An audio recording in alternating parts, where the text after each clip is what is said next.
Bismillahirrahmanirrahim. Assalamualaikum warahmatullahi wabarakatuh.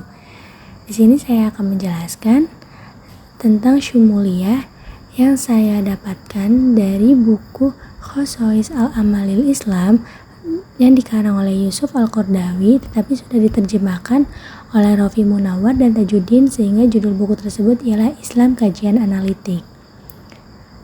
Syumuliyah itu termasuk karakteristik yang membedakan Islam dari segala sesuatu, karena syumul ini tuh meliputi semua zaman kehidupan dan keberadaan manusia. Dan Syahid Hasan Al-Banna telah mengungkapkan bahwa syumul ialah risalah yang panjang terbentang, sehingga meliputi atau mencakup semua abad sepanjang zaman dan begitu dalam atau mendetail dalam menjelaskannya, sehingga memuat urusan-urusan dunia dan akhirat. Nah, risalahnya itu ada apa aja sih? Dan di sini tuh dijelaskan ada risalah untuk semua zaman.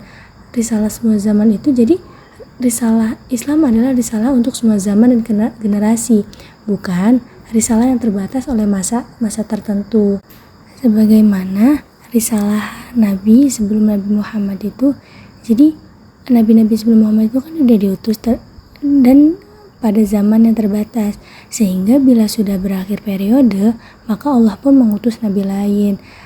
Namun kalau misalnya Nabi Muhammad itu risalahnya itu risalah yang abadi dan ditakdirkan oleh Allah akan tetap bertahan sampai hari akhir.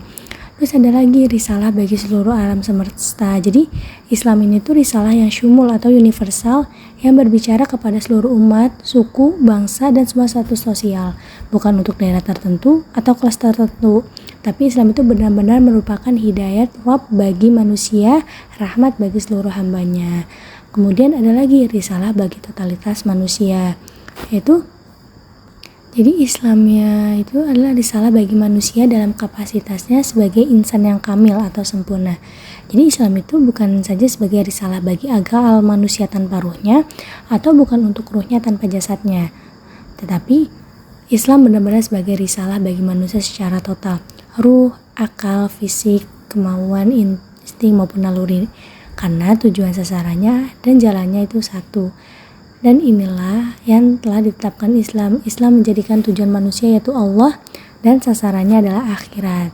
Kemudian adalah risalah bagi manusia dalam semua fase kehidupan.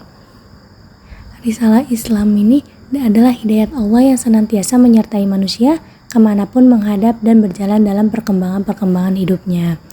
Islam menyertai manusia semenjak manusia itu masih bayi, kanak-kanak, remaja, dewasa, dan sampai masa tua. Dalam periode ini, Islam telah menetapkan bagi manusia terbaik yang dicintai dan diridhoi Allah. Maka tidaklah mengherankan apabila dalam Islam Anda dapatkan hukum-hukum dan ajaran-ajaran yang berhubungan dengan bayi sejak dia dilahirkan. Setelah itu kita mendapatkan pula hukum-hukum yang berkaitan dengan manusia ketika kecil, muda, dewasa, dan tua. Tidak ada jenjang kehidupan manusia yang berlalu begitu saja, kecuali Islam mempunyai tahu arahan dan syariat. Dan ada jadi syumuliyah dalam ibadah Islam itu. Jadi syumul itu Islam itu tercermin dalam ibadahnya sebagaimana tercermin dalam akidah. Jadi ibadah dalam Islam itu melingkupi seluruh keberadaan manusia. Maka seorang muslim itu tidak beribadah kepada Allah dengan lisannya saja atau badannya atau hatinya tanpa mengikut sertakan organ-organ tubuh yang lain, atau sekedar dengan akalnya atau hanya dengan indranya saja.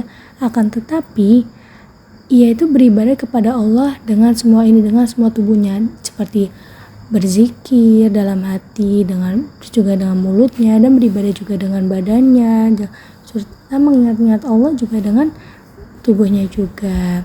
Dan hanya ini yang bisa saya sampaikan, kurang lebihnya mohon maaf. Wabillahi taufiq wal hidayah. Wassalamualaikum warahmatullahi wabarakatuh.